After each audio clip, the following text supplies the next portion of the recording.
Let's see this film about development of the head and neck.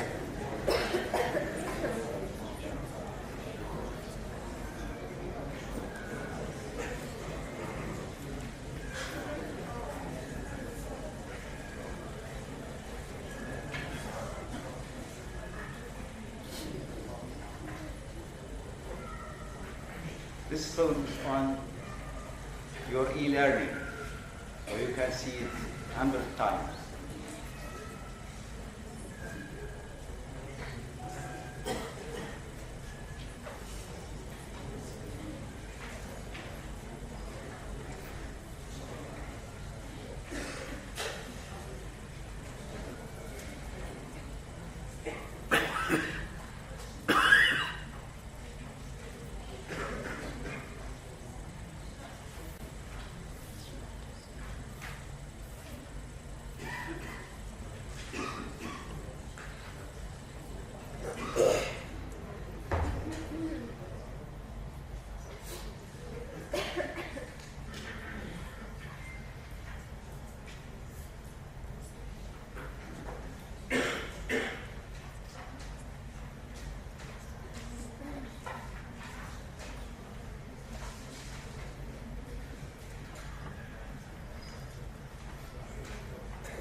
There's something wrong with the face of this young baby. There is a gap between two parts of the upper lip. This is called hair lip. It has its own story.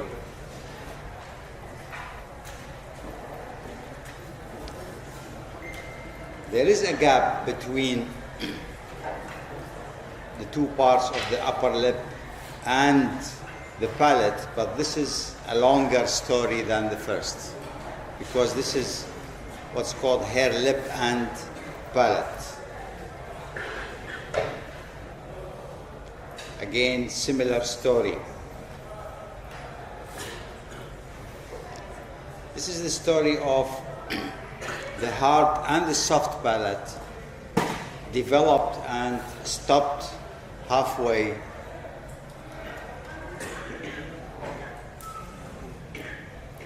This is the story of a poor man where things stopped before their ends. We will tell you the story of this man sometime later. It's hard to live with this face.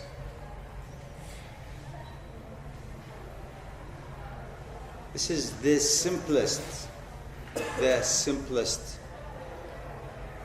condition of bifid uvula.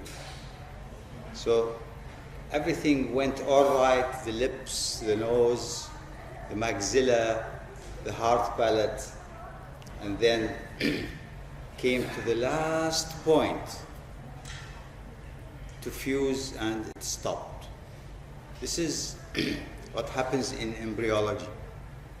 When a process starts, it can stop at any time. This is stopped at 99.9%.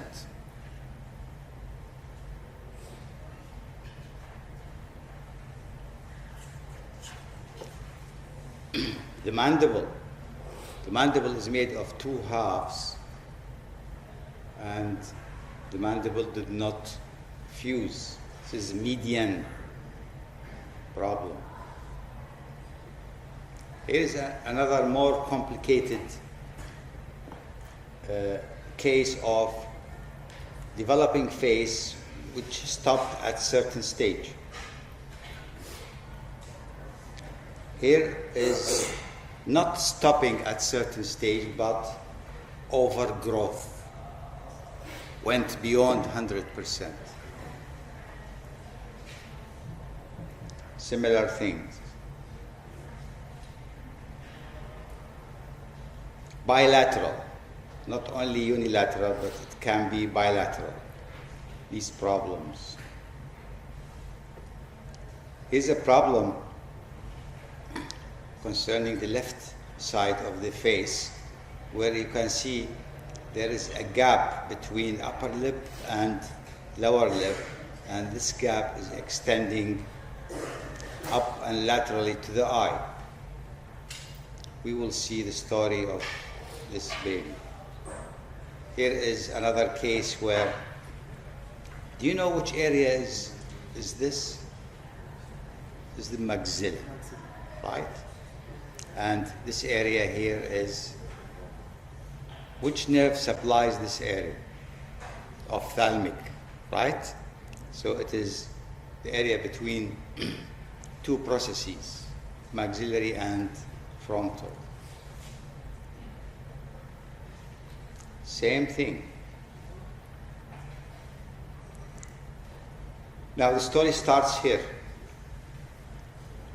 We have a very early embryo where we start to have folding of the head region, the cephalic region, because of development of the brain.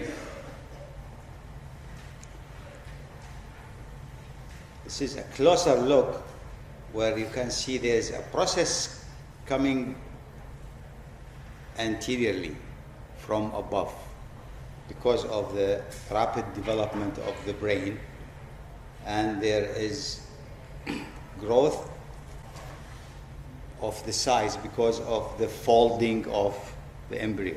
The embryo was a disc, then it starts to fold. There's this fold here, going towards the center, and it's the same color going towards the center. So there is an arch which is going to divide into two parts. And this is the third one. And this is the center of the future face. It is the stomodium. This is the buccopharyngeal membrane. The mouth is the center of the face, and processes develop and come towards the mouth. This is the heart, developing heart in front of the mouth. Here is a scanning electron microscope of the embryo. And in this figure, things are named. So this is what is called the frontal process. Some people call it the frontonasal process because it's going to form frontal part of the skull, of the brain, and of the face. The frontal process. This is going to be the maxilla, and this is going to be the mandible, but this process is usually called the first arch or the mandibular arch, because the mandibular part is larger. You see, the mandibular part is larger than the maxillary. And this is the third arch. The fourth. Okay, and this is the sixth. There is no fifth. Okay, there's a vague area here. The fifth is not seen in the human. Okay, now it's more correctly to say that the first is divided into maxillary and mandibular. So this is going to be the first, second, third, and fourth. This is a front view where you can see that this is the frontal process. This is the maxillary part of arch 1,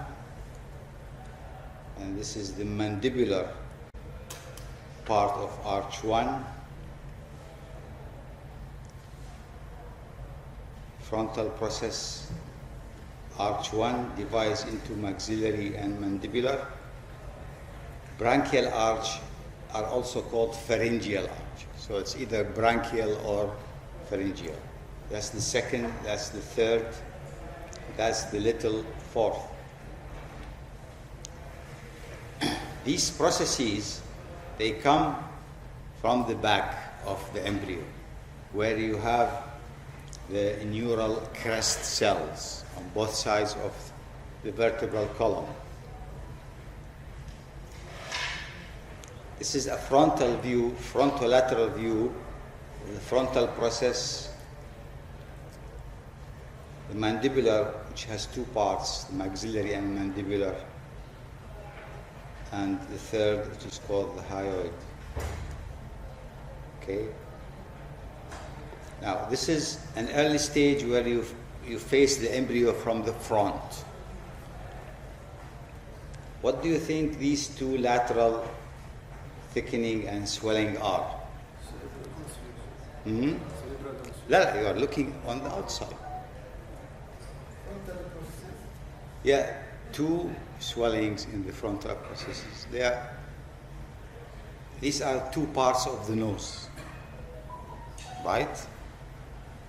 And this is going to be the stomodium. This is two halves of the mandible. The two swellings on both sides, okay, developed a pit. It's called nasal pit.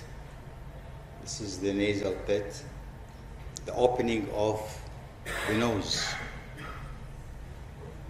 Okay. Then we have a medial nasal process and lateral nasal process. Here is more developed. This is the stomodium.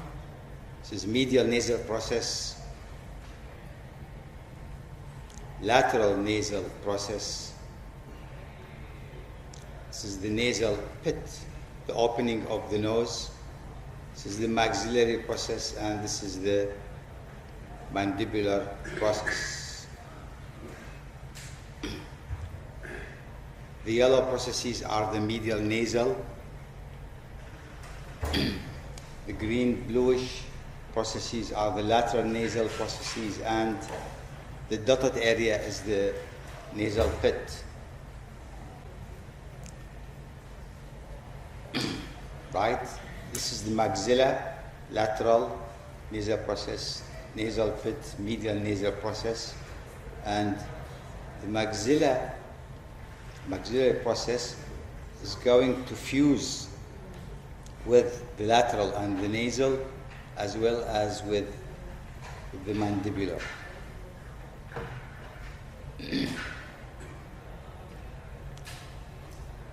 Inside this triangle, we can see the two nasal processes have fused. Okay? And this is the lateral nasal process. This is the maxillary process, and this is the mandibular processes. They have already fused. If this maxillary process does not fuse with the medial process of the nose, you will get what? Hair lip. Okay? If the maxillary does not fuse with the lateral nasal, you will have a gap between the nose and the maxilla, where the lacrimal system is there, and we have seen patients having a gap between the maxilla and the nose.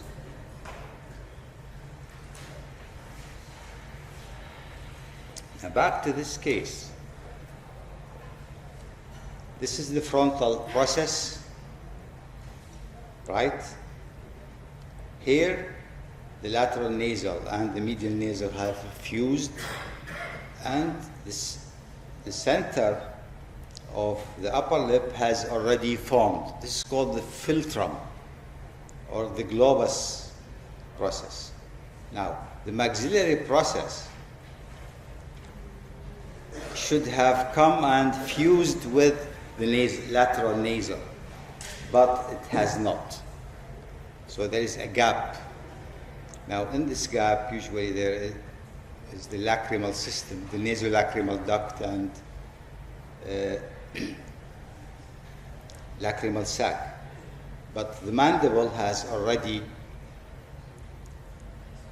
completed its fusion. So there is a gap here between the maxillary process and the lateral nasal. And the upper lip has failed to meet the philtrum, or the globus process. Now, in this view, it is looking at the palate. Okay? Looking at the palate, the roof of the mouth. This is the nasal opening, or the nasal pit. Now, inside this yellow area, this is the medial process, medial nasal process, where they are about to fuse together. This is the maxillary process meeting the lateral nasal processes. So this is the medial nasal, and this is the medial nasal process. They are about to meet. Things are going all right. Now, this frontal process is going to send a deep part into the roof of the mouth. This is called premaxilla. Do you know which teeth you will find here? The 4 incisors. So this is called the primary palate. This maxillary process and the other one, they grow towards each other, and they should meet the primary palate, and little behind they should meet each other so that the palate will be completed. The frontal process will form what's called the primary palate, and the maxillary process will form secondary palate. Here is the nasal pit. Here is another.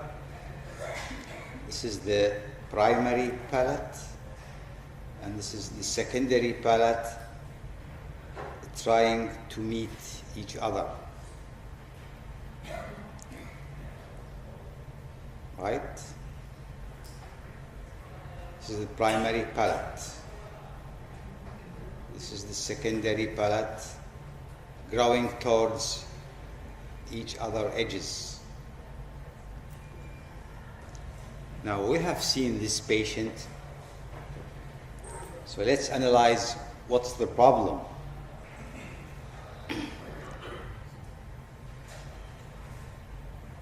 You can see that there is an opening in the hard palate and in the soft palate, and you can see the nasal septum.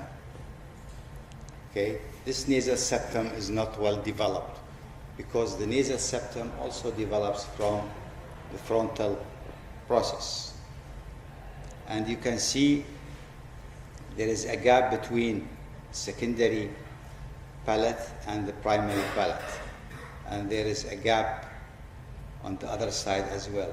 So there is failure of the secondary palate to meet the primary palate.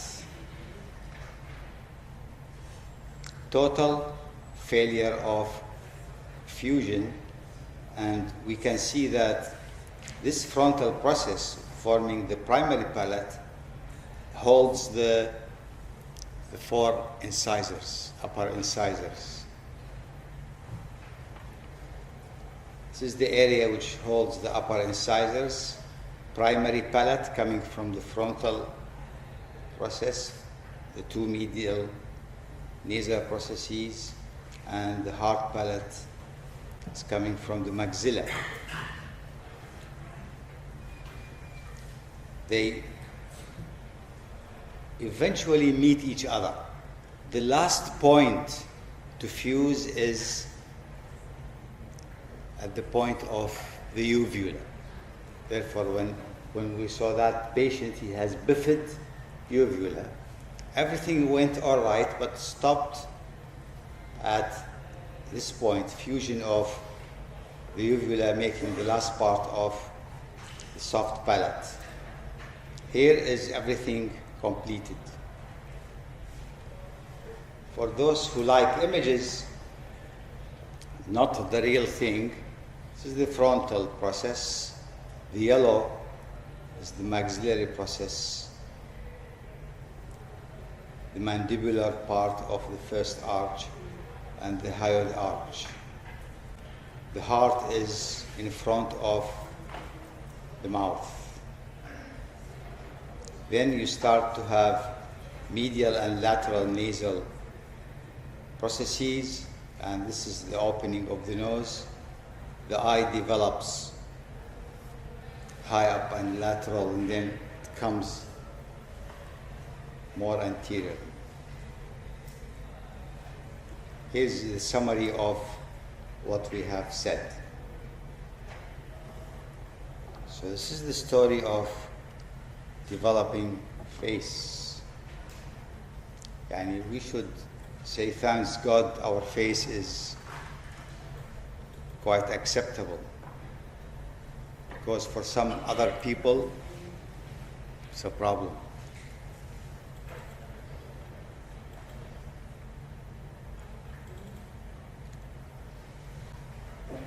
More problems. Is there anything wrong with this baby? Frontal process is overgrown.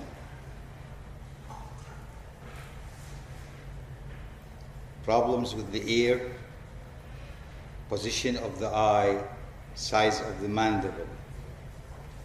This is a special syndrome because we have just mentioned that this whole process of development of the head and neck depends on cells here at the back, which are called the neural crest cells. If the neural crest cells invade the head and neck will be very fine. If they don't invade well, you will have these changes. So neural crest cells are very important in the development of head and neck. Here's a person who has quite large swelling on the side of the neck. Again, a person with a swelling on the side of the neck. Quite large swelling which looks tense, full of fluid on the side of the neck.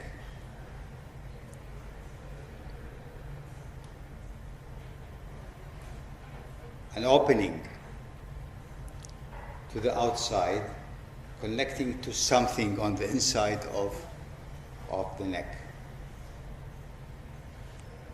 Here is a median swelling just in front of the larynx. Again, similar thing. You will see these things in the near future. Here is a person opening his mouth, and you can see there is more reddish mass at the back of what we can see of the tongue. Do you know what is this? This is called lingual thyroid. The thyroid starts at Foramen Cecum. So it developed here, it should have gone down. And you have seen in the film how it goes down. Here it developed and stopped.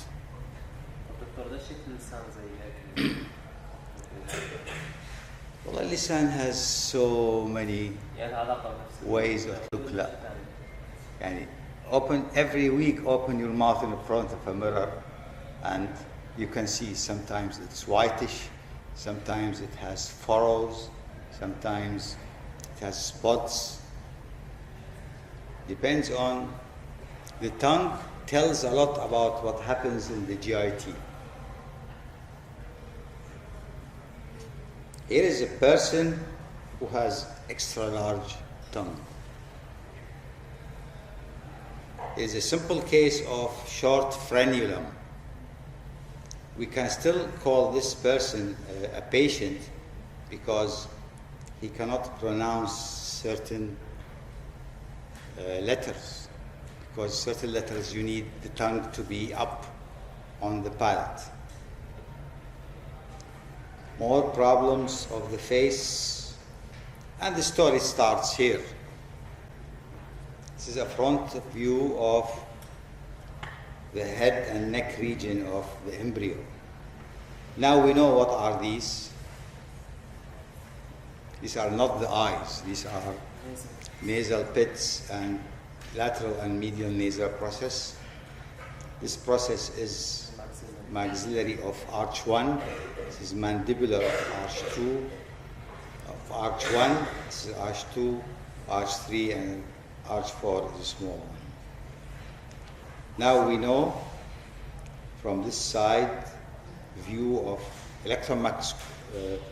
scanning electron microscope of an embryo, this bulge here is the heart.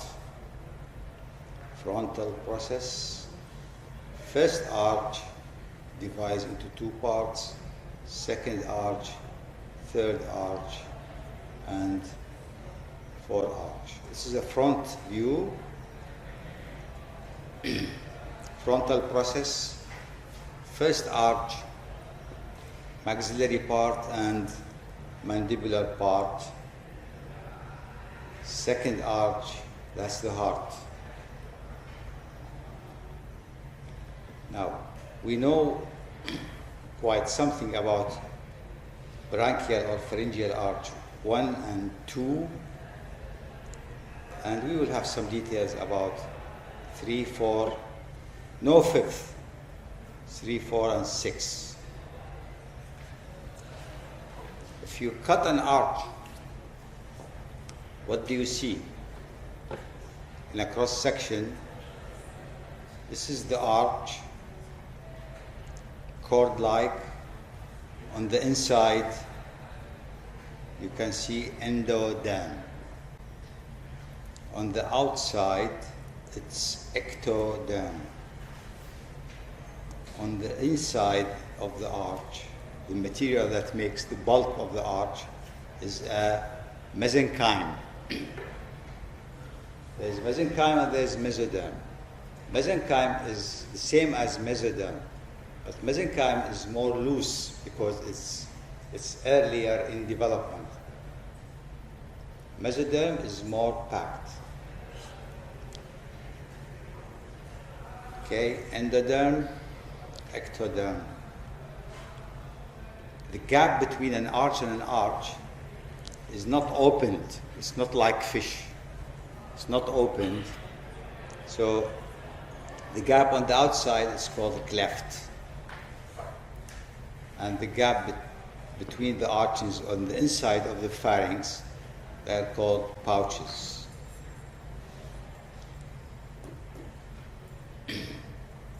Now, what faces a pouch is a cleft, and it is made of 3 layers: endoderm, mesoderm, and ectoderm. But they are thin ones. This is called pharyngeal membrane.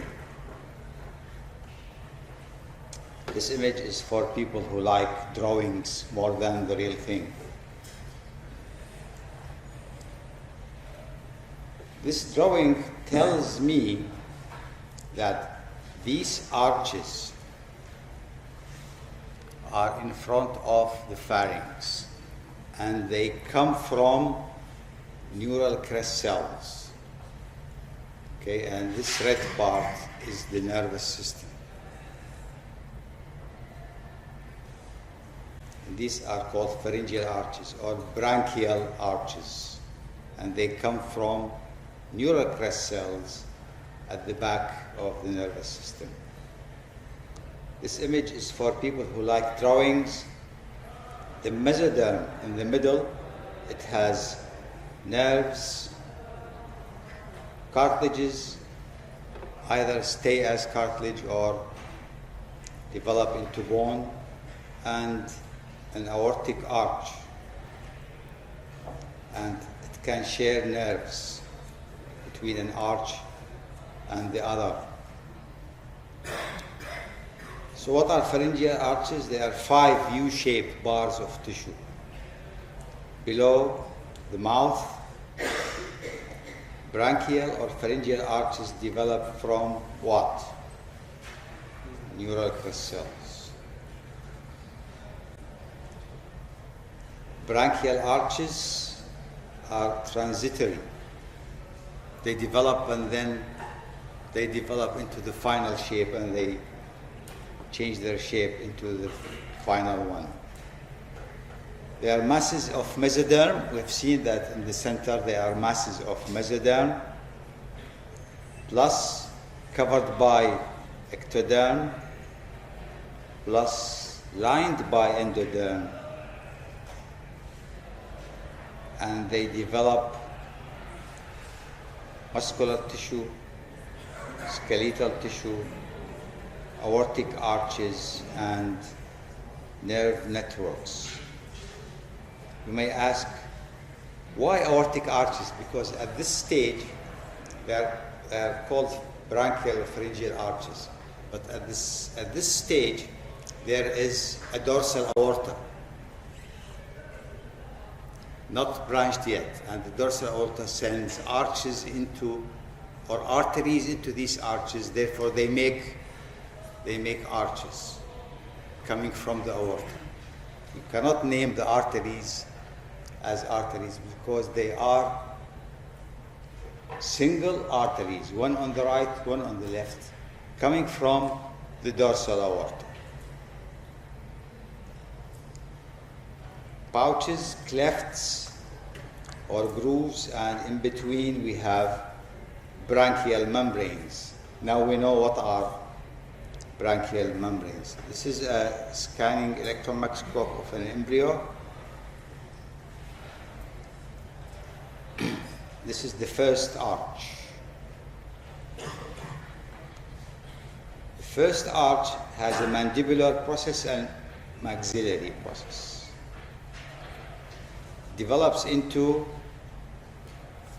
anterior third, 2/3 of the tongue, teeth.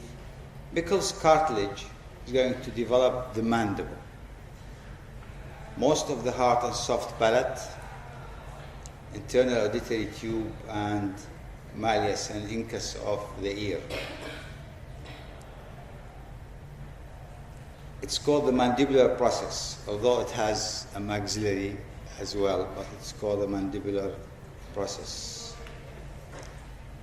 Its nerve is the facial, its blood supply is the facial artery, because the facial artery goes from frontal masseter to the angle of the eye and the nose.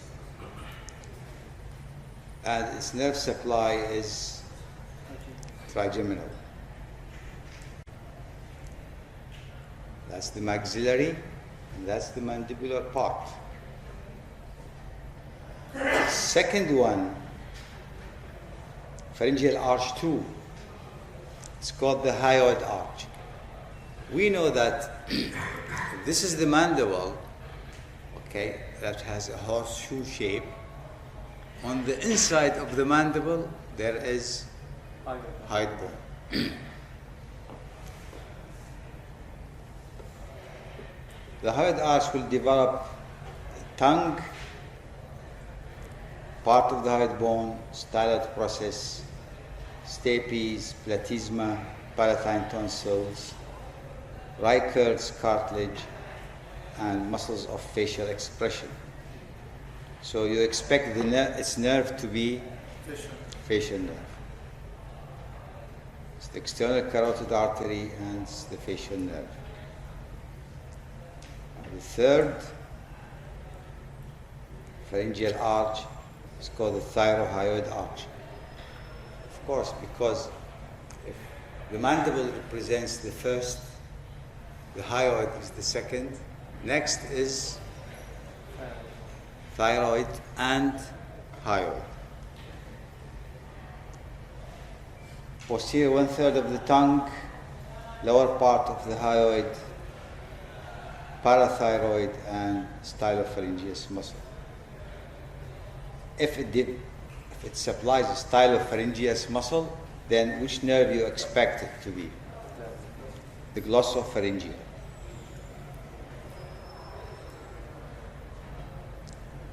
The last recognizable arch, 4, unnamed, much less clearly differentiated, بس على العكس it is going to develop cartilages of the larynx. يعني you don't see it from outside, but on the inside it develops cartilages of the larynx. يعني thyroid cartilage is not a small cartilage, ولا الcricoid, okay? And this nerve supplies that of the superior laryngeal nerve, branch of the vagus. These are the branchial arches. Different colors. 2 green, mandibular, hyoid, thyrohyoid, and then the last one has no name. Now we come to what's on the outside, and we have seen this in the film.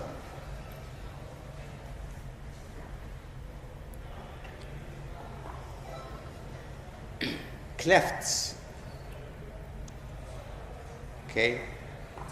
The first cleft we have studied already. It is the external ear will be here, and this is the external auditory meatus, and here is the tympanic membrane, and here's the Stachan tube. So this is the first cleft. Second, third, and fourth. Okay?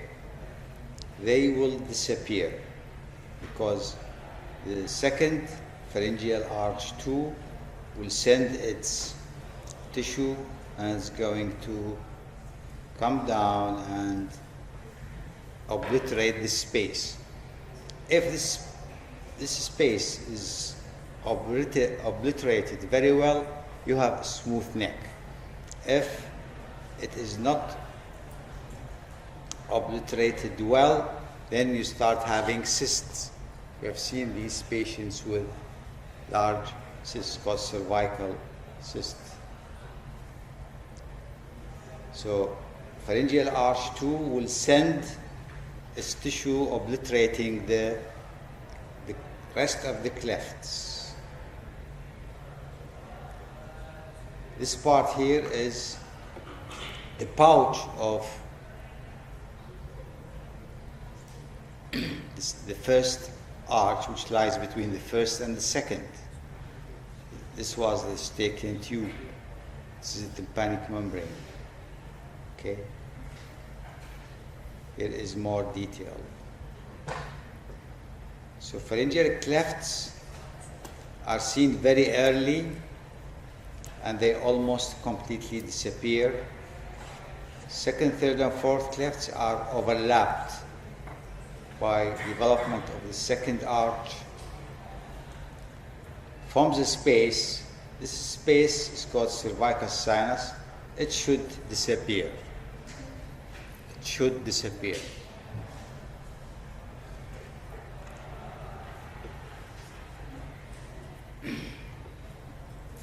So that's the first one. Here is a very young baby, and this is incompletely formed external ear. The upper part belongs to pharyngeal arch 1. The lower part belongs to pharyngeal arch 2. Okay? And we have 3 tubercles from each arch. Here, these tubercles are not fused. The lower ones are already fused.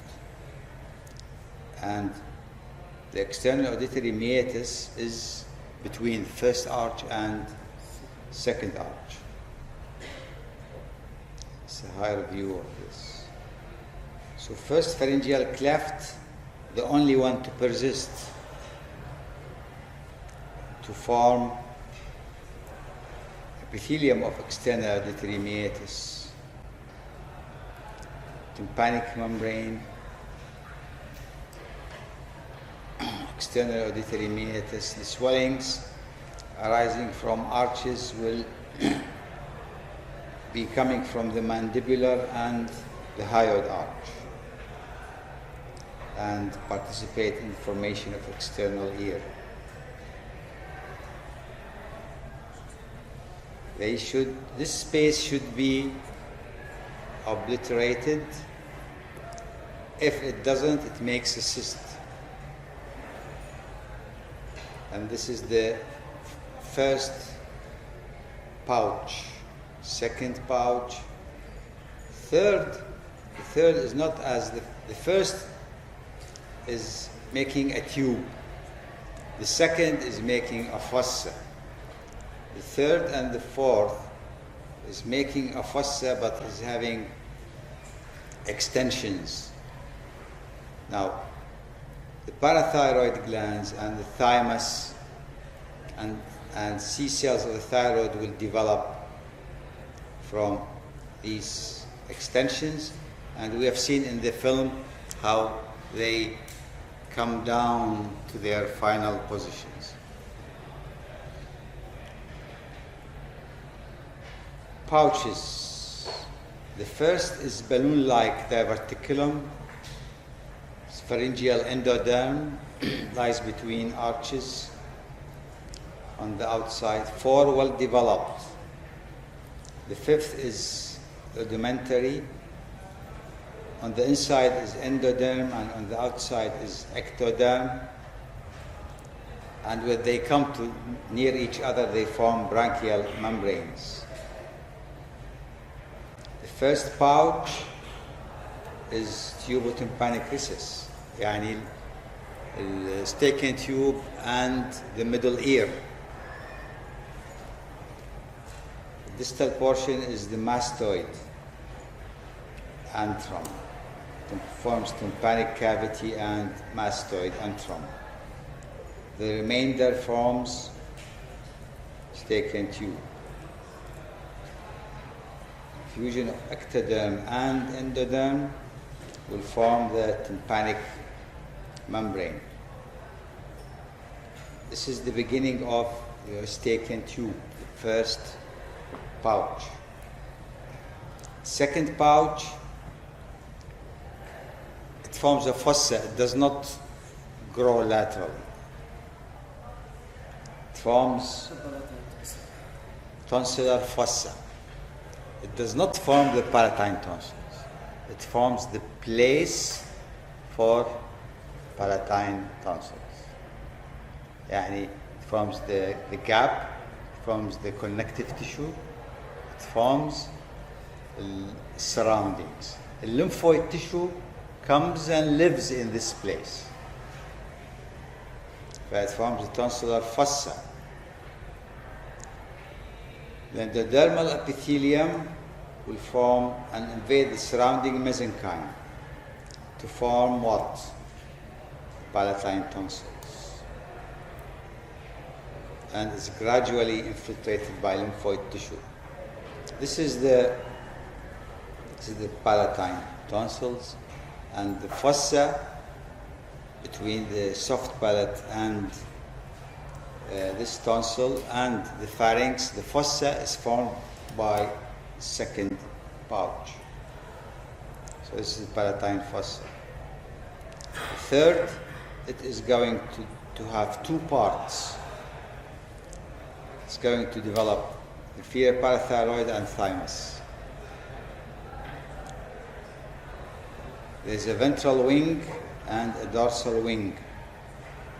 The ventral will form the thymus gland, which proliferates and the cavity is closed. Once it proliferates, gets larger, the cavity will be closed and it will come down to form single median gland, and it loses its connection. The dorsal wing will form inferior parathyroid gland. And inferior parathyroid gland will go down, but they come from higher up. Yani they travel longer journey.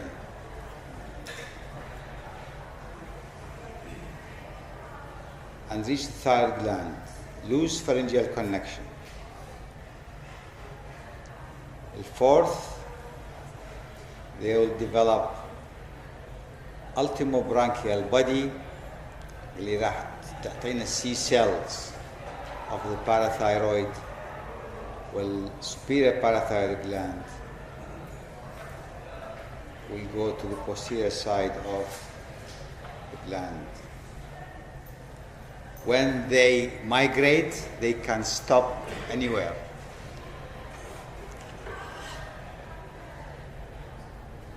What is this? Foramen Cecum. The thyroid gland starts here, between anterior and 2/3 and posterior 1/3 of the tongue.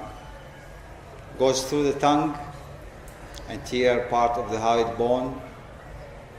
Here is a little cyst. So this young lady has a little cyst in the thyroglossal canal.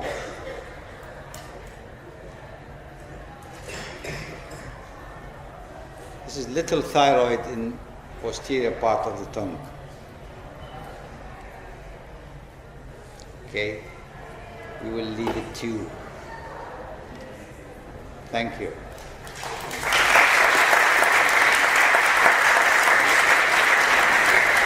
Thank you.